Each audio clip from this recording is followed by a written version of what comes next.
Guys, কেমন আছেন সবাই? আশা করি ভালো আছেন। থাম্বনেল দেখে হয়তো বুঝেই গিয়েছেন আজকে আমি আপনাদের বলবো ফাইটার সম্পর্কে। সো একটা কিছু কি আপনারা দেখছেন?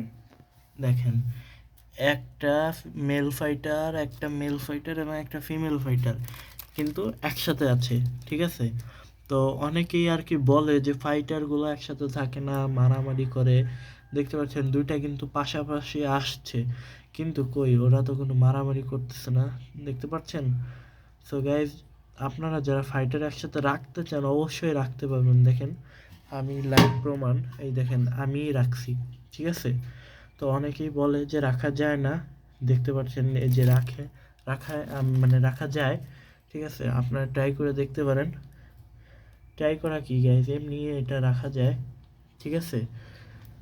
তো এই যে দেখতে পাচ্ছেন অনেক সুন্দর সুন্দর ফাইটার কিন্তু।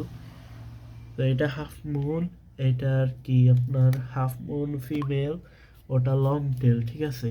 তো এখানে আমি একটা টিপস বলে রাখি যে এখানে কিন্তু আরো অনেক মাছ আছে, ঠিক আছে?